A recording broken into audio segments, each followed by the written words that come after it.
புதுச்சேரியில் வணிக பயன்பாட்டிற்காக சிலிண்டர் விநியோகம் நிறுத்தப்பட்டுள்ளதால் உணவகங்கள் ஒவ்வொன்றாக மூடப்பட்டு வருகிறது. இதனால் புதுச்சேரி வரும் சுற்றுலா பயணிகள் மற்றும் பொதுமக்களுக்கு தடையின்றி உணவு கிடைப்பது கேள்விக்குறியாகி உள்ளது. ஈரான் மீது இஸ்ரேல் அமெரிக்கா தாக்குதல்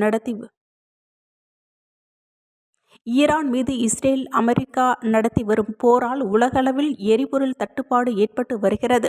நாடு முழுவதும் பெங்களூர், மும்பை உள்ளிட்ட முக்கிய நகரங்களில் வணிக சிலிண்டர் விநியோகம் முழுமையாக நிறுத்தப்பட்டுள்ள நிலையில் முக்கிய நகரங்களில் உணவகங்கள் மூடப்பட்டு வருகிறது. இந்நிலையில் சுற்றுலா நகரமான புதுச்சேரியிலும் மத்திய அரசு உத்தரவின்படி வணிக சிலிண்டர்களின் விநியோகம் இன்று முதல் நிறுத்தப்பட்டுள்ளது. இதன் காரணமாக புதுச்சேரியில் உள்ள 750 உணவகங்கள் முடங்கும் அபாயம் ஏற்பட்டுள்ளது. சிலிண்டர் தட்டுப்பாடு காரணமாக உணவகங்கள் ஒவ்வொன்றாக மூடப்பட்டு வருகிறது.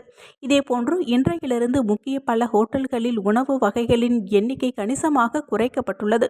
குறிப்பாக மதிய உணவிற்கு ஒரு கூட்டு அல்லது பொரியல் மட்டுமே உணவாக மாற்றப்பட்டுள்ளது. 99% உணவகங்கள் முழுவதுமாக கேஸ் சிலிண்டர் மட்டுமே நம்பி செயல்படுவதன் காரணமாக உணவு சமைப்பதற்கு மாற்று வழிகள் செயல்படுத்த முடியாது என்கின்ற நிலையில் புதுச்சேரியில் நாளை முழுவதும் ஹோட்டல்கள் முழுமையாக முடங்கும் என புதுச்சேரி மாநில உணவக உரிமையாளர்கள் சங்கம் தெரிவித்துள்ளது. இதனால் புதுச்சேரிக்கு வரும் சுற்றுலா பயணிகள் மற்றும் பொதுமக்கள் கடுமையாக பாதிப்பை சந்திப்பார்கள் என்றும், தொழிலை நம்பி இருக்கும் 20,000 பேர் நேரடியாகவும் மறைமுகமாகவும் பொருளாதார இழப்பை சந்திப்பார்கள் என தெரிவிக்கப்பட்டுள்ளது. கடந்த வாரம் பிரதமர் மோடி புதுச்சேரிக்கு வந்தபோது புதுச்சேரியை சுற்றுலாவில் முன்னேற்றுவதற்காக கூறியுள்ள நிலையில் சிலிண்டர் தட்டுப்பாடு புதுச்சேரி மாநிலத்தின் சுற்றுலாவிற்கு மிகப்பெரிய அடியை கொடுக்கும் என தெரிவிக்கப்பட்டுள்ளது. இதுகுறித்து உணவகங்கள் சங்க பொதுச் செயலாளர் பாஸ்கர் கூறுகையில், என் பேர் பாஸ்கருங்க. நான் பாண்டிச்சேரி ரெஸ்டாரண்ட் அசோசியேஷன் ஜெனரல் செக்ரட்டரிங்க.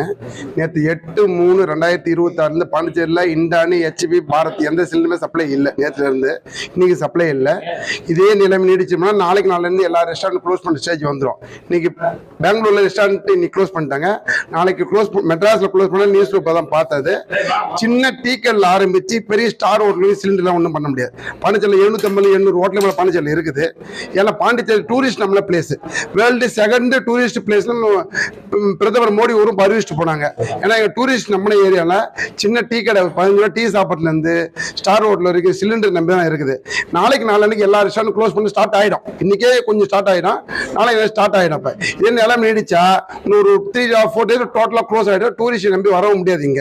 ஏன்னா எங்களுக்கு மத்திய அரசும் மத்திய பெட்ரோல் துறை அமைச்சரும் பாண்டிச்சேரி சிஎம் பார்த்து ஒரு நாளைக்கு ஒரு 1500-2000 பாண்டிச்சேரி தேவைப்படுது. ஒரு நாளைக்கு கமர்ஷியல் சிலிண்டர் இது சப்போர்ட் பண்ணா பொதுமக்களுக்கும் ஒரு நல்லதா இருக்கும். எங்க ரெஸ்டாரண்ட் ஒரு ரெஸ்டாரண்ட் 20-25 பேர் ஸ்டாஃப் வேலை செய்யறாங்க. அவங்க எப்படி வேலை தருது? ஏன்னா கொரோனா 2019 வந்த மாதிரி அது மனிதருக்கு வந்த கொரோனா, இது வியாபாரத்துக்கு வந்த கொரோனா மாதிரியே எங்களுக்கு ஃபீலிங்கா இருக்குது. ஏன்னா பெரிய கொரோனா மாதிரி இருக்குது. எங்களுக்கு 2 நாளா மன உளைச்சலா இருக்குது. என்ன பண்றது ஏது பண்ணு தெரியாம இன்னைக்கு க்ளோஸ் பண்றதா நாளைக்கு க்ளோஸ் பண்றது தெரியாம குழப்பத்திலே இருக்கிறோம். என்ன சொல்யூஷன் எங்களுக்கு தெரியல.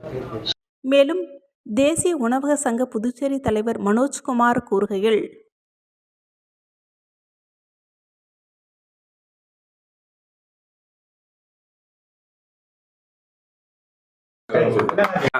ஸோ இவங்க எல்லாருக்குமே இப்போ சாப்பாடு எல்லாமே பாதிக்குது. இது தயவு செய்து மத்திய அரசும் சரி மாநில அரசும் சரி இது ஏதாவது ஒரு கன்சிடர் பண்ணி எங்களுக்கு கமர்ஷியல் சிலிண்டர் எவ்வளோ சீக்கிரம் கொடுக்க முடியும்.